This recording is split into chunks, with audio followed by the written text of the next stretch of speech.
It's 4 minutes past 12. Good afternoon and welcome to the Midday News on 3FM. My name is Beatrice Adu. The news is also live on Kesmi 107.1 FM and across the world at 3news.com. Coming up in the next 30 minutes. The Citizens Coalition and a body of CSOs against corruption make some 7 demands from government on matters bordering on corruption.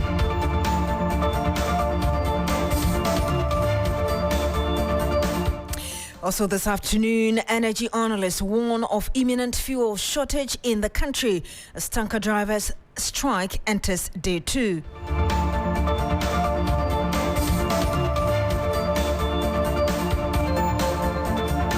Much later, National Peace Council is calling on Ghanaians to guard the peace and security currently being enjoyed in the country jealously as country prepares towards the general election.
Thank you so much for joining us. Now, the Citizens Coalition, a body of CSOs against corruption, has made some 7 demands from the government on matters bordering on corruption.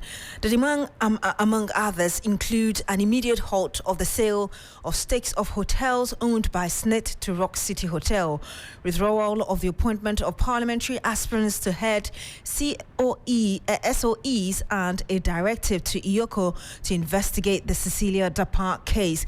Dr. Akoja Asante of the CDD has been speaking at this program. We'll be hearing him shortly, but Grace Hamwajiman joins us live from this press conference. Grace, what more can you tell us from this event? Yes, Beatrice. So the Citizens Coalition is made up of some 5 CSOs against corruption. We have the Ghana Integrity Initiative, Citizens Movement Against Corruption, and CDD Ghana, and then the Ghana Anti-Corruption Coalition. And this morning, they have put forth what they describe as some 7 critical demands from government. Now, these 7 critical demands from government include an immediate halt of the sale of the stakes of hotels owned by SNIT. They also want the full CID report on sources of the funds that were found in the house of Cecilia Dapar, which were stolen by her household. They are also calling for a stakeholder engagement in the preparation of what they describe as a legal framework for all anti-corruption bodies in government, so that when the framework is developed, it becomes binding on all the anti-corruption bodies. The coalition is also calling for a cabinet approval and immediate laying of the conduct of public office holders bill, which has been in Parliament for quite a number of years. And they also want a withdrawal of the approval of parliamentary appointees to head state-owned enterprises. And the 7th demand is they want the Finance Ministry to publish details of all the payments that have been made on the Palugu multipurpose dam. Grace, we also do know that they've been talking about recent demands to get the SP, Special Prosecutor, out of office. What can you tell us about what they said exactly? Yeah, so Beatrice, in that regard, the coalition says they are shocked about the speed with which the president has sent or forwarded the petition to have the OSP removed the office of the Chief Justice. And so they are calling on the president to work with this same speed to forward every other petition that has been brought to him in this country to the CJ or any other body that has the right to sit on the case, because they say that if the president has been able to forward the petition to remove the OSC, then he should be able to forward every other petition that has been brought to him. They have called on also the special prosecutor, C.H. Abing, to remain concentrated and focused on the work that he's doing. He shouldn't be moved or shaken by what is happening around him. He should go forward and do his work. He should submit his response to the inquiry from the Office of the Chief Justice. After the findings from the committee, then we'll decide whether he is at fault and should be removed or should not be removed. Otherwise, he shouldn't be deterred. He should just be focused and do what he's supposed to do as the law has mandated him to do. Thank you very much, Grace Hamwajiman, bringing us an update from that press conference of CSOs, making some 7 demands, and also talking about the demand, as it were, to remove the special prosecutor from office. Now, the National Peace Council has also called on Ghanaians to guard the peace and security currently being enjoyed in the country jealously as the country prepares towards the general election. Speaking at the launch of the National Election Response Group, Mohammed bin Sal entreated state agencies handling the electoral affairs to work independently to ensure peace is attained before, during and after the polls. Ghana, as the most peaceful country in the West Africa region, except in 2023, when the country lost that earlier position to Sierra Leone. This, distinguished ladies and gentlemen, should remind all of us of the need to jealously guard the peace and our peaceful coexistence in the upcoming general elections. It is in this vein that the National Peace Council Ghana congratulates WANEP, the GIZ, and all those contributing to the NEG for their continued support to the sustenance of peace in the country. Ghana thanks all of you. The National Peace Council, distinguished ladies and gentlemen, is aware of the preparation by other key stakeholders in both state and non-state environment towards efforts to ensure peaceful elections in this country, Ghana. It is our conviction that we should work together in our individual and collective space. We should work together in our individual and collective spaces. And you heard Malvi Mohammed bin Sala. He is a board member of the National Peace Council. Meanwhile, the Electoral Commission has reiterated its commitment to ensuring a free, fair and transparent election. Deputy Commissioner in charge of operations at the EC, Samuel Tete, gave the assurance. Invited to serve on the National Election Response Group, and we pledge our commitment to this noble cause. I humbly invite you all to join hands in this collective endeavor. We also say kudos to WANEP, NPC, the EU, and the other implementing partners for such a laudable initiative to ensure a peaceful elections this year.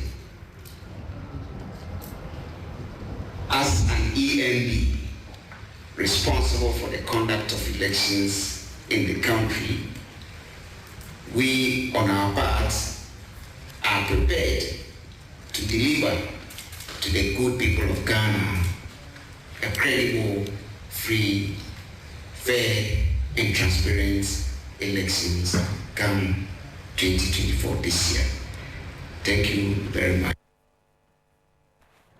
And you heard the Deputy Commissioner in charge of operations at the Electoral Commission, Samuel Tete. Earlier you heard Movi Mohammed bin Saleh, who is a board member of the National Peace Peace Council. We stay on the Electoral Commission because independent bipartisan organization Election Watch Ghana says it stands by its claim against the Electoral Commission that the EC was using stolen biometric voter registration kit to register people secretly. The EC at a press conference in a subsequent press statement yesterday dismissed that allegation, describing it as a deliberate attempt by certain groups to deceive the public in order to sustain their unfounded allegations. Here's what an official at the Commission, Samuel Tete, said at that press conference yesterday. And we'll bring you that sound later. But like I just told you, the EC subsequently after that press conference also issued a statement dismissing the claims from the group. I'll just give you some bits of that statement. It says the Commission never reported that biometric voter registration BVR kits have been stolen. The Commission notified the security agencies that 5 laptops were missing. The Commission subsequently informed all stakeholders about the missing laptops. Describing the missing laptops as BVRs is a deliberate attempt by certain groups to deceive the public in order to sustain their unfounded allegations. Now, the ongoing limited registration exercise allows agents of political parties to be present at all registration centers. Accredited observer groups and media personnel also have access to all registration centers across the country. The Commission has acknowledged errors made in specific infographics, i.e. the infographics on the number of challenge cases. But like I just told you, the group says it stands by its claim. And we'll be speaking to the convener, Makewusi, who led that press conference where the allegation was made very shortly. But you're still here on the Midday News on 3FM. Stay with us.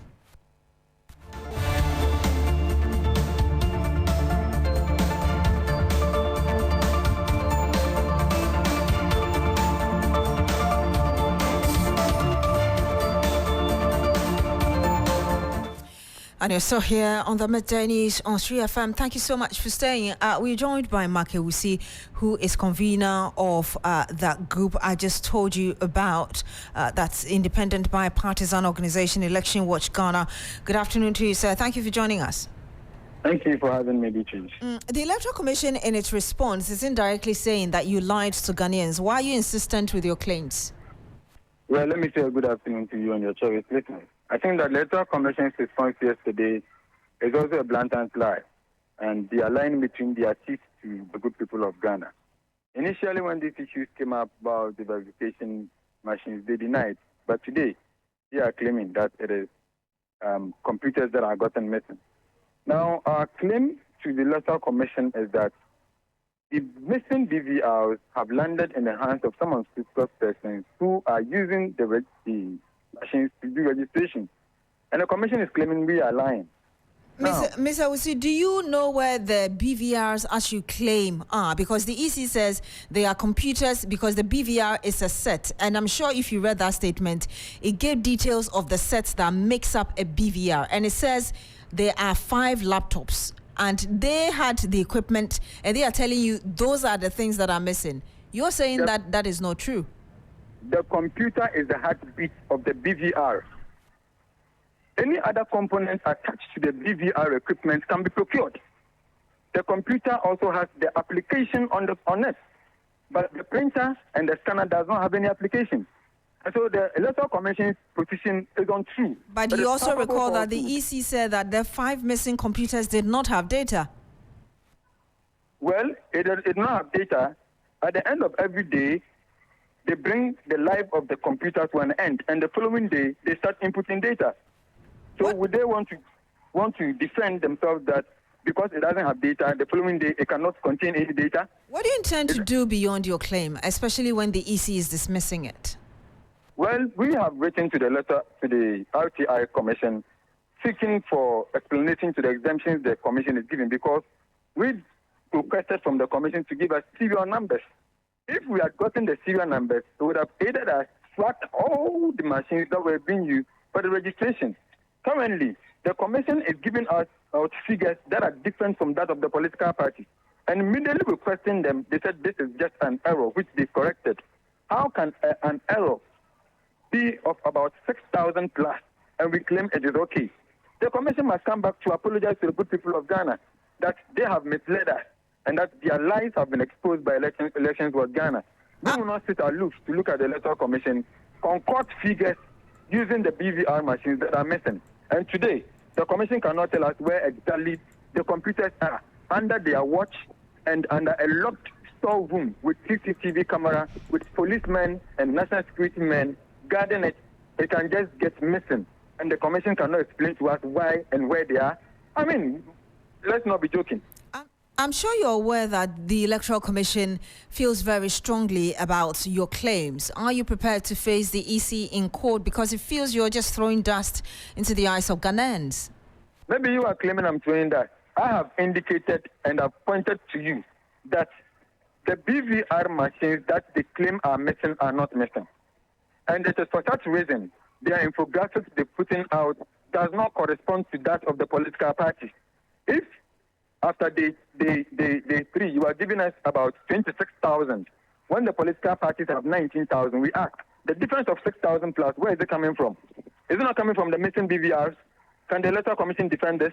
We are not going to court, but we'll make sure we use every means to ensure that the Electoral Commission gives us a very free, accountable, and credible register that we'll use for the 2024 election. We'll have to end it here. Thank you very much, Makawusi. He is one of the convener of independent bipartisan organization Election Watch Ghana, still insistent on its claim, as in the group's claim against the EC. Now, traditional leaders of the 5 northern regions of Ghana are urging the Electoral Commission to extend the ongoing voter registration exercise to afford more people, especially school children, women and persons with disabilities, to participate in the exercise.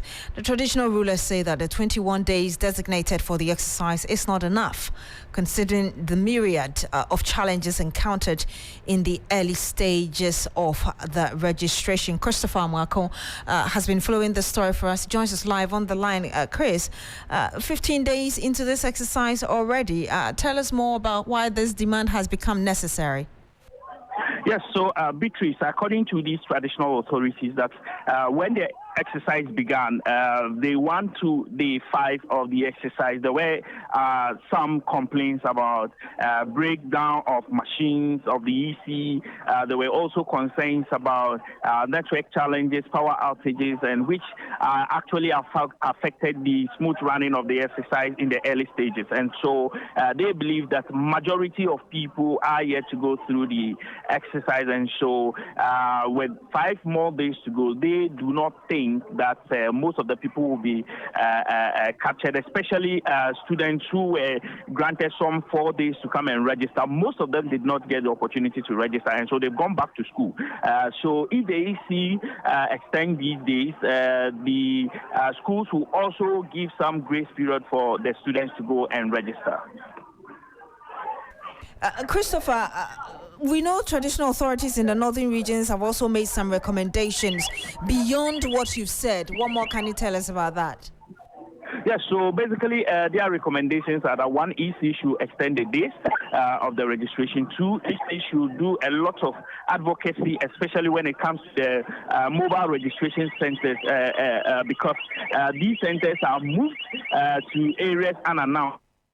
Provide, for instance, if an area is a farming community and the mobile registration team gets to this area and the people are not aware, they may go to their farms. By the time they return, the day would have been over. And so areas that the mobile registration team will be visiting, they should be pre-informed for them to also wait and go through the exercise.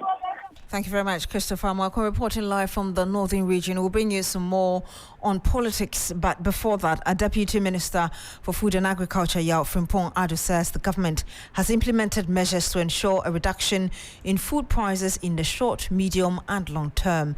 He gave the assurance in an interview with Evelyn Tengma. The daily increase in food prices has left many families in difficult situations as they are unable to bear the rising costs. President of the Ghana Agricultural Chamber of Commerce, Philip Abayori, is concerned about the price hikes and wants factors such as transportation and low cost of production to be addressed. Post-harvest losses are very high. There is a serious engagement that must be done between the ministry and the stakeholders to rethink how we are going to be able to produce to sustain the country. One, tomatoes, and then we are looking at the vegetables and other aspects of the food chain. He says the situation could be better if government puts in place the right policies and necessary infrastructure. We should have pack houses within the communities where these vegetables are grown. We should also be able to prop up some off-takers. A country that will have about 60% of the population in the rural areas doing agriculture. And you know very well that once they produce that huge quantity of food, they don't have storage facilities. For common good, what do? You fix whatever is supposed to be to enhance their productivity. So it's as simple as that. The Deputy Minister of Food and Agriculture, Beatrice Adu, has, however, pleaded with Ghanaians to bear with the high cost for now, indicating the harvesting season in weeks' time would see prices of foodstuffs come down. We are now planting for the first growing period in the southern belt. The northern belt, which is a food basket, they are now preparing their lands to plant. So we are so hopeful that this year there will be so much food that will carry us into the next year. But we should tackle the problem as we are facing now. The government, through the ministry, are putting in some arrangement to mop up all the excess maize in the system so we can have stable pricing in the country. Maybe interministerial interconnectivity. We also ensure that transportation will also have to be controlled in a certain way. We should try and go through this critical period because there's silver lining at the end of the tunnel. He noted that medium to long-term measures, including the provision of park houses and other infrastructure under the second phase of the Planting for Food and Jobs, will address the food price hikes. We know the areas where they grow a lot of, for example, vegetables. We are going to put up pack houses in these areas. The Planting for Food and Jobs, phase 2 that we are implementing, tackles a lot of these problems we are discussing right now. Maybe next year we will not be singing the same song because what is needed to be done to stop the situation we are in for recurring, that is why we are putting in place the infrastructure for agri-produce. We've done all the mapping and we are not getting it wrong. The Deputy Minister warned traders who take undue advantage of the situation to cash in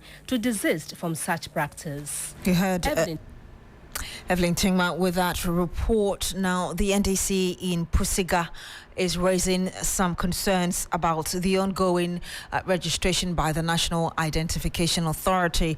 Castro Senyala is monitoring the event for us. He joins us live. Castro, what concerns do they have? Because the National NDC has already raised issues with it.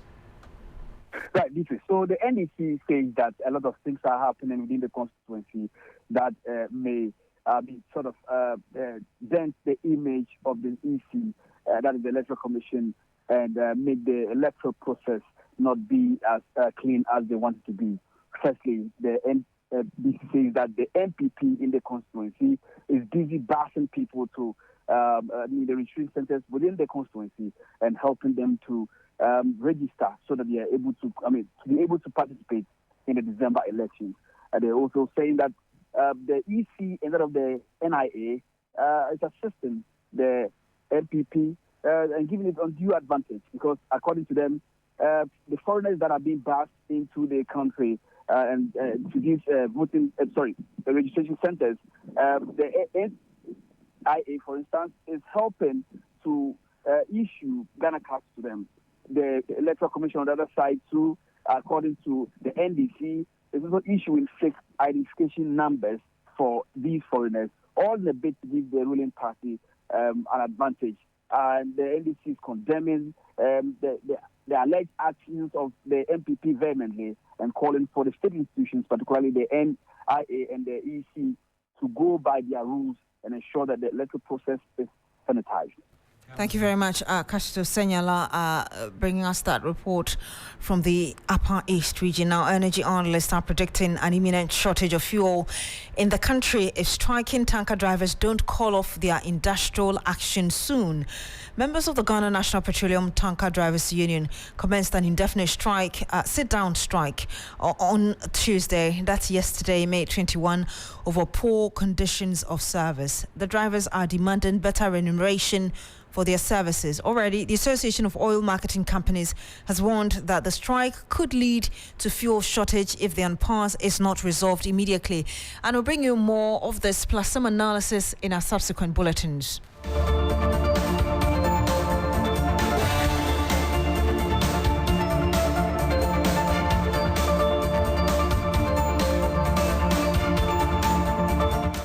And that's how we end the news here on 3FM. My name is Beatrice Adu. Thank you so much for joining us today. Log on to 3news.com for more news. Have a good afternoon.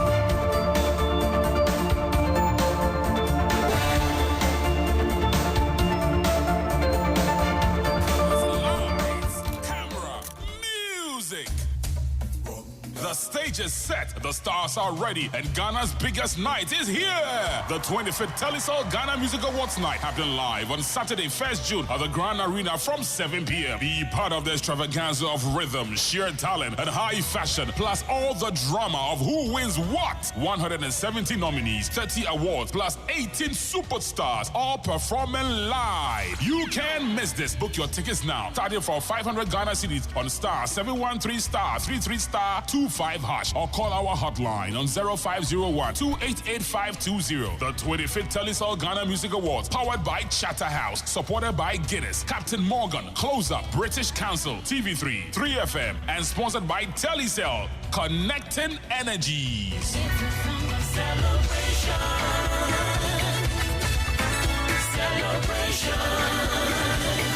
Our music is.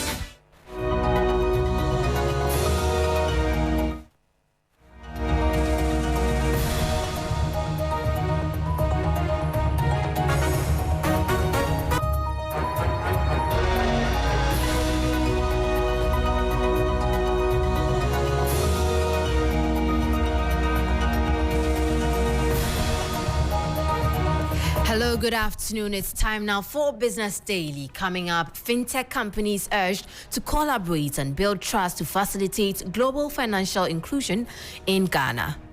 Speaking to the point around trust, we have to nurture it and we have to develop it together so that have a common understanding around the purpose for which we do what we do every day.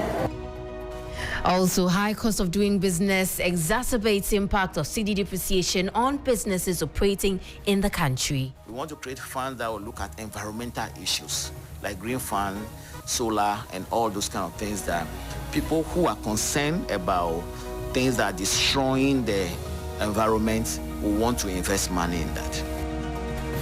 Plus, investment management firms urged to integrate environmental, social, and governance practices in their operations to maximize returns. Because of high cost of production, high cost of doing business in Ghana, our businessmen cannot be competitive out there. My name is Manu. Aful. Details of these stories and more are lined up for you. Stay with me.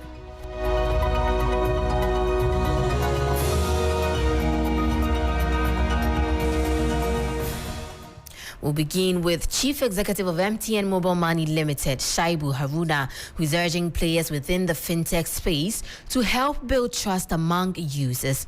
He stresses consumers need the assurance that their data is secure, transactions are well protected, and services provided are reliable.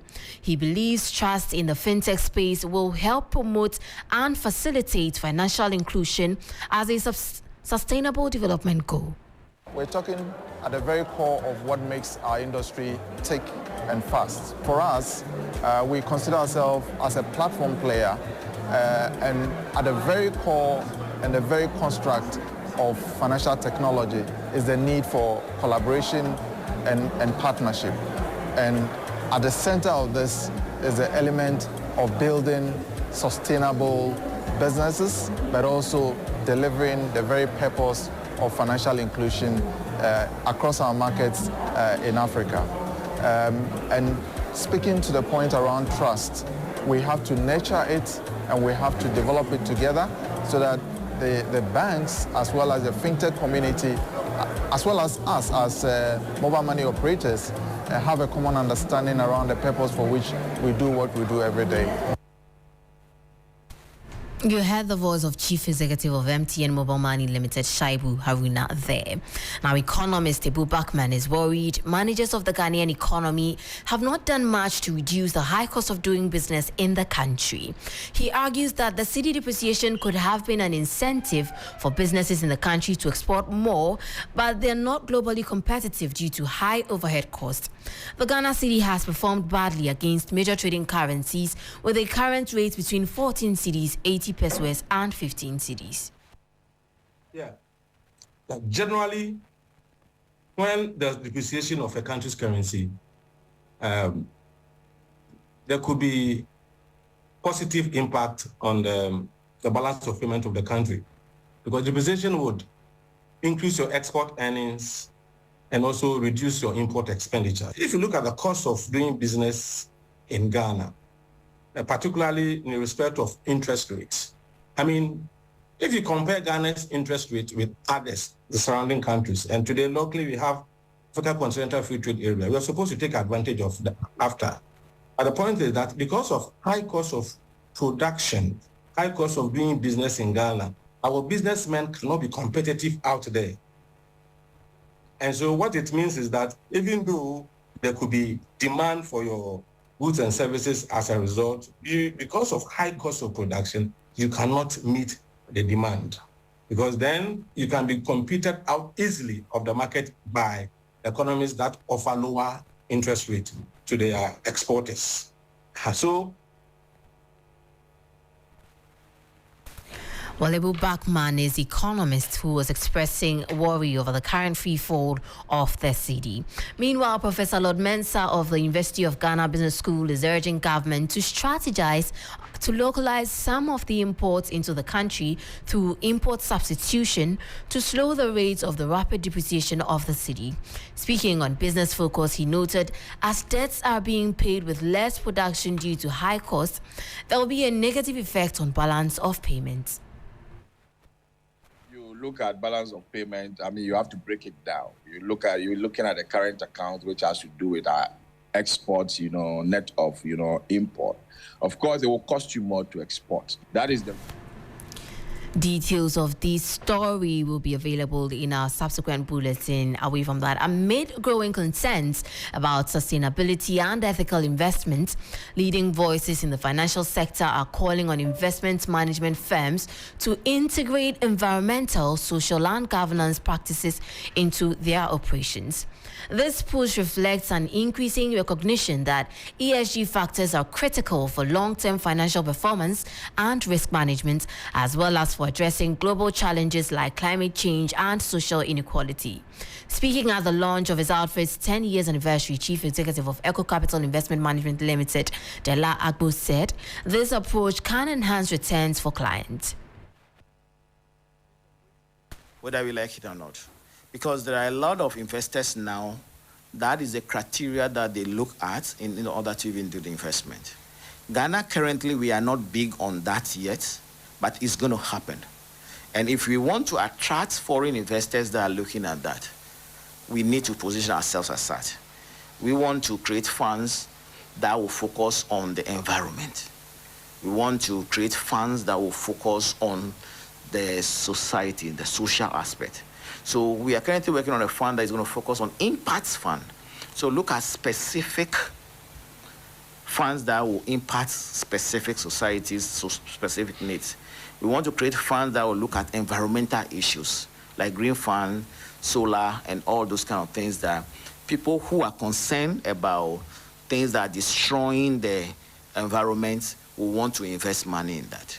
We are looking at funds that will focus on things that touch people.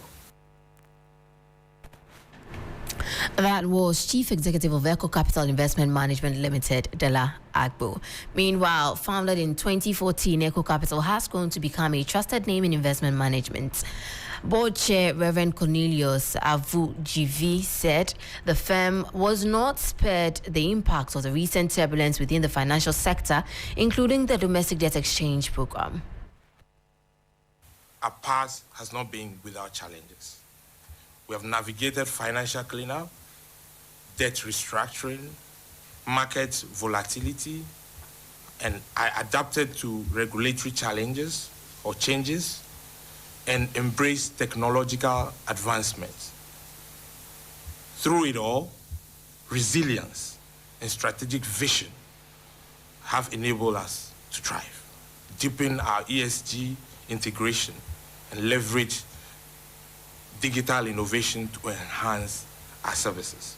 Our journey has been marked by significant milestones from our humble beginnings, which are with an initial asset under management of 20,000 from the owners.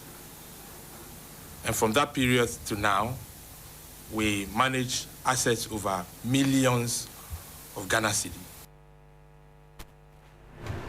That was Board Chair of Eco Capital Investment Management Limited, Reverend Cornelius Avujivi there. Well, that will be all for Business Daily on 3FM 92.7. For more business stories, kindly log on to our website on www.3news.com. My name is Manu. Aful Blackwester will soon join for Urban Blend. Do stay tuned. Here's lights, camera, music. The stage is